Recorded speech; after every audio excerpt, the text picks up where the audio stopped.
the one who spoke these words was a man called Mephibosheth. Now, the background to this story, or to this event, Mephibosheth was the son of Jonathan and a grandson of Saul, the former king of Israel. Now, there was a war that broke out fiercely between the Israelites and the Philistines. And so, all three sons of the king Saul were killed in the battle at Mount Gilboa. And the battle was so fierce. And Jonathan was killed, Abinadab was killed. Even Malchishua also was killed. And one of the archers also injured King Saul. As he was fleeing for his life, he realized he could not go any further. And so, for fear of being abused by the Philistines, he asked his armor bearer to finish him off with a sword, but he refused. And so he took it upon himself and fell on that sword, and he killed himself. And his armor bearer also did the same thing. He took a sword and fell on it, and he died. He was afraid that when the Philistines would come, we were going to abuse him before they could finally kill him. Now, the next day, when the Philistines went to go and strip off the corpses of the dead soldiers, they discovered Saul with his sons, and they stripped him off of his armor, and then they also decapitated him. They removed his head from this body, and they took it into the temple of their god, whose name was Dagon, to show the victory that the god of the Philistines emerged victorious over the God of the Israelites. And so now, if you know anything between Saul and David, you will know that these were mortal enemies. For Saul had hated David, and such that he wanted to kill him. And more than 2 times he attempted to kill him, only that he would miss. And Jonathan, the son of Saul, because he was a friend of David, he would always inform him that my father is coming your way, please escape, or else he's coming to kill you, or he has sent many people to come and kill you. And that saved David from death. And so there is something very interesting in line with the theme that we have chosen, let love lead. Verse 3 of 2 Samuel chapter 9. Intriguing words that come out from this verse. Then the king, David at this time, said, is there still not someone left of the house of Saul, to whom I may show kindness of God? Now, what strikes me with these words is, know that David and Saul were enemies. And so, this time, David is now completely king over Israel. And now he is showing sympathy and compassion over the house of Saul. What strikes me the most is, he does not refer to Jonathan, his best friend, the one who saved him many times. He could have said, is there still not someone left of the house of Jonathan, so that I may show kindness for the sake of Jonathan? But instead he says, is there still not someone left of the house of Saul? Bearing in mind that Saul was an enemy of David. And so it leaves me with a question that I may also want to extend to you, my brothers and sisters.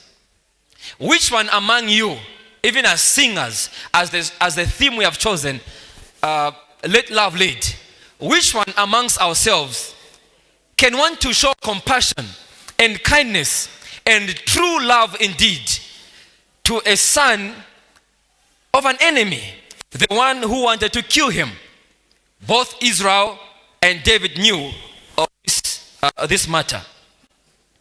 Who would want to show kindness to a man or woman who was after your life, who attempted so many times to kill you?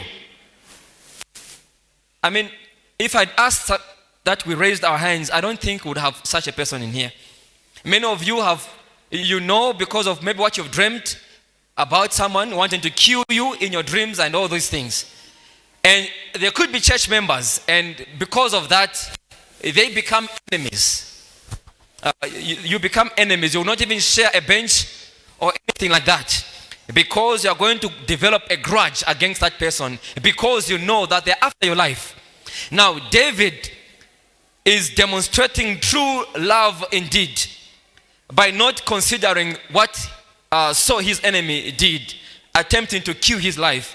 But he says, I want to show sympathy and kindness of the house of Saul for the sake of Jonathan. And so one of the servants of the house of Saul, whose name was Ziba, said, there is one, a son of Jonathan, his name is Mephibosheth, and he's lame in his feet. Now, how did he become lame? When news came that his grandfather Saul and his father Jonathan were killed on the mountain called Gilboa, and that the Philistines were raging fierce in the battle, the servant, the nurse who was looking after Mephibosheth, living in a hurry, dropped Mephibosheth. He fell and he became a cripple in his feet. He was lame. It wasn't by choice. He wasn't born a cripple, but because he was dropped, and that made him lame. And so he grew up like that. He couldn't walk. He couldn't do anything. And so they fled and found himself in a place called Lodebar. Now, Lodebar was a place where rebellious people resided. Thugs, junkies, and criminals. There was no pasture in Lodebar. It was a barren land. A place where no one would want to live there, except if you are poor or you are impoverished. You don't really have a choice. Lame people, crippled, and people who don't have much, who have low value upon their lives, lived in that place called Lodebar. And so because Mephibosheth considered himself a worthless person, because he could not do anything, because he was a cripple, and so he found himself in Lodebar. And so David asked to show kindness of the house of Saul. And Ziba says there is one called Mephibosheth, but it's in Lodebar. But the problem is, this one is a cripple. In his feet, he's impotent, he can't do anything. And so he says, bring him, because I'm going to show extreme kindness, the kindness of God, not the kindness of a human being. And then he says, you are going to eat from my table continually. Now, Mephibosheth recognizes his condition by referring to himself as a dog. Now, a living dog is better than a dead dog, because at least a living dog has some value. He says, but what is your servant, that the whole king of Israel should look upon such a dead dog as myself? There is nothing good in me. He realized his condition, and that he did not deserve of any grace or kindness, because he also knew that the man who's currently king in Israel was an enemy of my grandfather, and that my grandfather was after his life. And so he knew that probably he was born only to suffer and to die because of the evil of his grandfather. And so David goes beyond that as he allows love to lead in his life, because he has the attributes of the Messiah, of Christ. And he says, I'm going to overlook all that Saul did, and I'm going to show kindness of the entire household of Saul for the sake of Jonathan. Now, when I look amongst us all, including myself, we are also just as good as dead dogs. We have no value. We are not good for anything, because we were crippled by our forefathers, Adam and Eve. We are marred by sin, and we are not deserving of any grace at all. Even though we are singers, no matter how much you rehearse and sing, many of you think you are going to win the favor of God when you do that. But I'm here to remind you, and as I remind myself, that there is nothing that we can do to gain the favor of God, for him to show sympathy.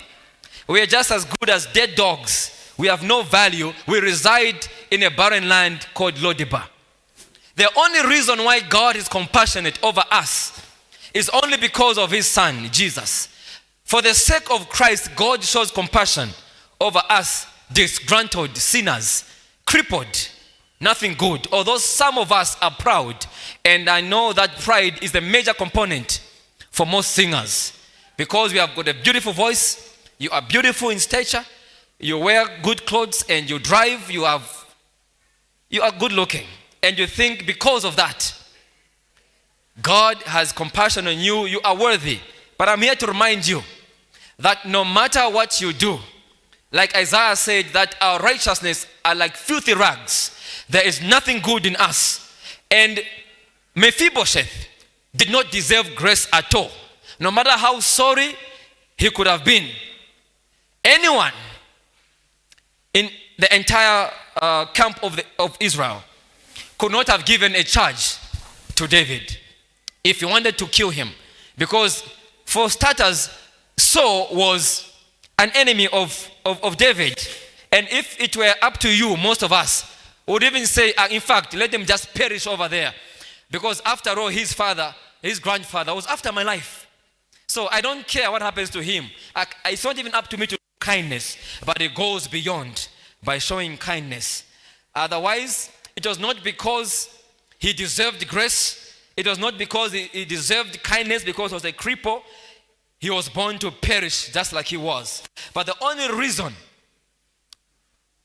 that David shows sympathy and the extreme kindness that only is an attribute of God, Yahweh, God of Israel, was only because when God looks at what his son did, he goes beyond and he has compassion for the sake of Christ, his son. This is a reminder to each one of us, as I remind myself, that there is nothing good we can bring before Christ except to realize our condition, that there's nothing good in us. We are just as good as a stinking dead dog.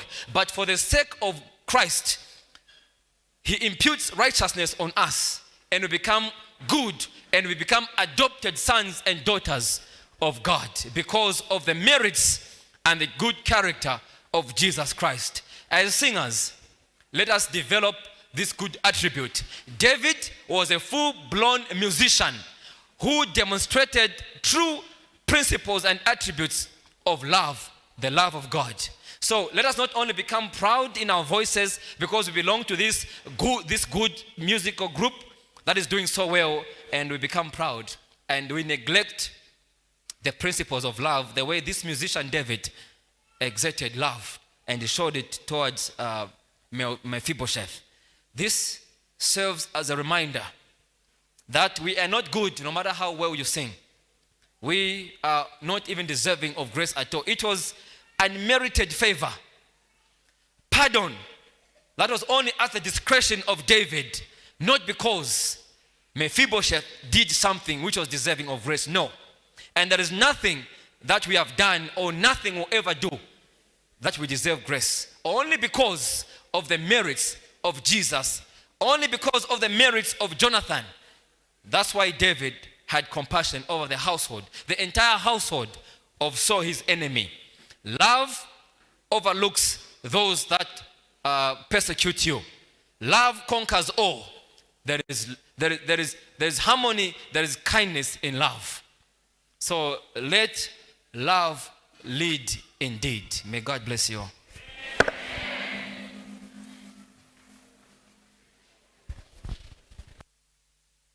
Thank you, Pastor, for that sharing.